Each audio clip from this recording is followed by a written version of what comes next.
Formation of present continuous tense म्हणजे चालू वर्तमान काळ बनविणे, चालू वर्तमान काळ बनविणे, तर याला प्रोग्रेसिव्ह टेन्स सुद्धा म्हणतात. ओके, तर याला समजण्यासाठी तुम्हाला अगोदर या टेन्सचा काय फॉर्म्युला अंडरस्टूड करावं लागेल, म्हणजे अंडरस्टँड करावं लागेल. कारण की तुम्ही जर या टेन्सचा जो फॉर्म्युला तो अंडरस्टँड केला तर तुम्ही या टेन्सला इझिली काय फॉर्मेशन करू शकता. म्हणजे जसे फॉर एक्झाम्पल जसे तुम्ही मॅथमॅटिकल प्रॉब्लेम सॉल्व्ह करण्यासाठी तुमचे काही फॉर्म्युले जे असतात त्यांना सॉल्व्ह करण्यासाठी तुम्ही ते लर्न करत असता आणि सॉल्व्ह करत असता. ओके, याला सुद्धा समजण्यासाठी महत्त्वाचं आहे. Okay, it is not difficult, it is a very simple. Okay, तर चला मी तुम्हाला एक्सप्लेन करून देते. जसं सब्जेक्ट या जो टेन्सचा फॉर्म्युला आहे subject plus am is are plus fourth form. Okay, म्हणजे या ठिकाणी क्रियापदाचे तुम्हाला चौथे रूप घ्यायचे आहे. ओके, कंटिन्युअस करिता या ठिकाणी बघा कंटिन्युअससाठी तुम्ही प्रोग्रेसिव्ह या शब्दाचा या वर्डचा सुद्धा यूज करू शकता. ओके, आणि दुसरी गोष्ट म्हणजे हा जो टेन्स आहे हा टेन्स बनविताना कर्त्यानुसार किंवा कर्त्यानंतर एम इज आर आणि क्रियापदाचे चौथे रूप तुम्हाला घ्यायचे आहे. ओके, म्हणजे तुम्हाला ते घेता आले पाहिजे. तर चला मी तुम्हाला एक्सप्लेन करून देते. या ठिकाणी काही एक्झाम्पल दिलेलं काही क्वेश्चन दिलेलं आहे त्यानुसार तुम्ही समजा. ओके, जसं फर्स्ट क्वेश्चन आहे तर या ठिकाणी क्वेश्चन नंबर 1 दिलेला आहे इट्स ॲन ॲपल. ही इट्स ॲन ॲपल, तो एक सफरचंद खातो, तो एक सफरचंद खातो. याचा आन्सर आहे म्हणजे कंटिन्युअस टेन्समध्ये बनवता. ओके, तर कंटिन्युअस टेन्समध्ये बनवता म्हणजे सिम्पल प्रेझेंट जसं म्हणजे प्रेझेंट कंटिन्युअस टेन्समध्ये आपण या क्वेश्चनला बनवूया. ओके, तर या ठिकाणी बघा he is eating an apple, he is eating an Apple.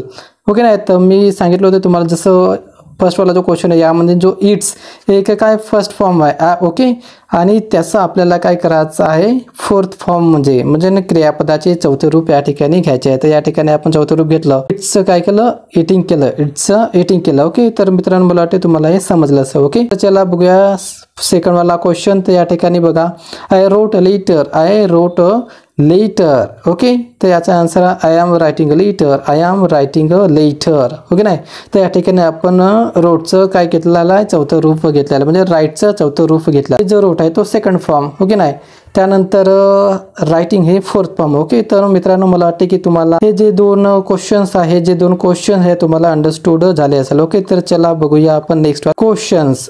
तर मित्रांनो या ठिकाणी बघा तिसरावाला जो क्वेश्चन आहे. ओके, या ठिकाणी तिसरावाला जो क्वेश्चन आहे it is very very important. They have made a big hole, they have made a big hole.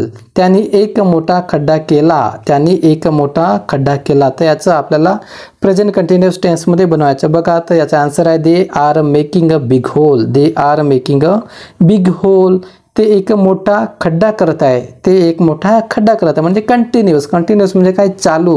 हो की नाही, कोणती जी ॲक्टिव्हिटी तुम्ही कोणतं काम किंवा कोणतं वर्क जर कंटिन्युअसमध्ये करत आहे तर त्याला आपण कंटिन्युअस म्हणजे प्रेझेंट कंटिन्युअस टेन्स म्हणूयात. ओके, तर म्हणजे प्रेझेंटमध्ये करत आहे तर प्रेझेंट कंटिन्युअस टेन्स. ओके, तर या ठिकाणी बघा मेडचं आपण काय केलेलं आहे मेकिंग केलेलं आहे म्हणजे क्रियापदाचं चौथं रूप या ठिकाणी आपण घेतलेला आहे. ओके, तर मित्रांनो मला वाटते तुम्हाला हे अंडरस्टूड झालं. त्यानंतर चौथावाला क्वेश्चन बघा. तर या ठिकाणी जो चौथावाला क्वेश्चन आहे तो बघा. ओके, तर मित्रांनो चला बघूया चौथावाला क्वेश्चन. तर आपण चौथा क्वेश्चन बघूया. Radha had been trying hard, Radha had been trying hard.